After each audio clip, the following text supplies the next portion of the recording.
अब इस स्लाइड में हम लोग वैसे ग्राउंड्स के बारे में बात करेंगे जो केवल वाइफ्स को प्राप्त है। तो पहला है हस्बैंड मैरिड अगेन, अर्थात बाइगेमी करता है। बाइगेमी में क्या होता है, पत्नी के जीवित रहते हुए अगर शादी कर लेता है तो वो बाइगेमी के अंतर्गत आता है।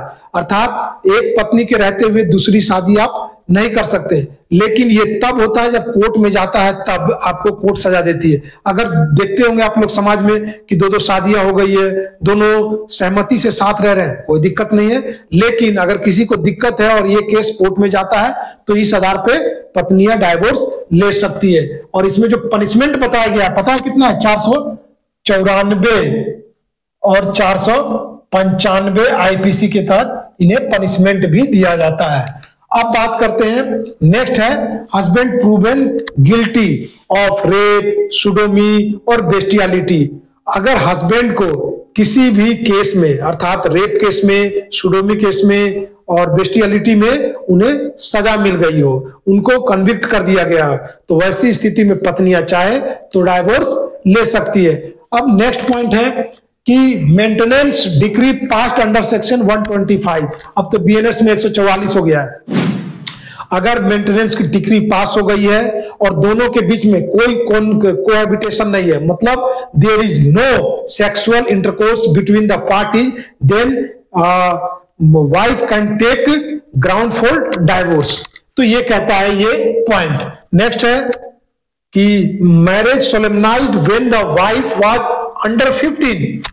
शादी जब हुई तो वो जो लड़की थी वो 15 साल की थी, लेकिन जब वो बड़ी हुई 18 साल की हुई तो साथ में नहीं रहना चाहती है, तो वैसी स्थिति में भी वो ग्राउंड बन सकता है डाइवोर्स का। लेकिन अगर वो पत्नी चाहे साथ में रहना तो इसमें कोई दिक्कत नहीं है। ध्यान रहे कि अगर फ्रॉड में भी आपकी शादी कर दी गई है और आपको पता चल गया और 1 साल के अंदर आपको उसको कोर्ट के समक्ष लाना होता है, अगर 1 साल के अंदर आप नहीं लाते हैं तो फिर वो ग्राउंड नहीं रहता है।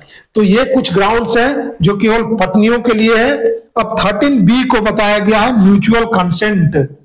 म्यूचुअल कंसेंट, म्यूचुअल कंसेंट में आप लोग देखते होंगे कि आजकल जब शादियां टूटती है तो ज्यादातर म्यूचुअल कंसेंट के आधार पे फिर उनको डाइवोर्स दिलाया जाता है। क्यों भाई?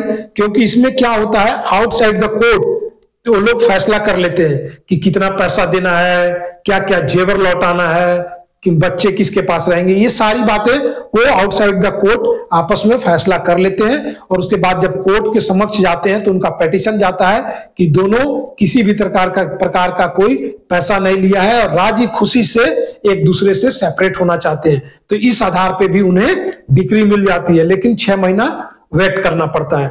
तो ये हमने जितनी भी सारी बातें करी ये थे grounds for divorce in Hindu marriage act 1955। हम लोगों ने यह भी जाना कि हिंदू मैरिज एक्ट क्या है, तो एक सैक्रामेंट है, एक संस्कार है, लेकिन फिर भी इसमें डाइवोर्स होते हैं क्योंकि गुस्सा है, परेशानी है, समय बढ़ता गया, एक दूसरे के बीच में अनबन होना, तो ऐसी स्थिति क्रिएट हो जाती है कि लोग डाइवोर्स ले लेते हैं। लेकिन अगर मॉडर्न लॉ की बात करें, मुस्लिम लॉ की बात करें, तो उसमें जो शादियां हैं उसको कॉन्ट्रैक्ट बताया गया है, संविदा बताया गया है। संविदा टूट भी सकता है, ठीक है, एक समय के बाद में कॉन्ट्रैक्ट टूटता भी है। तो ये डिफरेंसेस है कुछ हिंदू लॉ में और मॉडर्न लॉ में। तो आई होप आप लोगों को वीडियो अच्छी लगी होगी, और अगर वीडियो अच्छी लगी है तो चैनल को सब्सक्राइब कर लें, और अगर फेसबुक पे देख रहे हैं तो फॉलो कर लें, और लाइक कमेंट तो करें और वीडियो को शेयर भी करें। फिर नए ऐसे ही वीडियो में मिलेंगे, तब तक के लिए जय हिंद।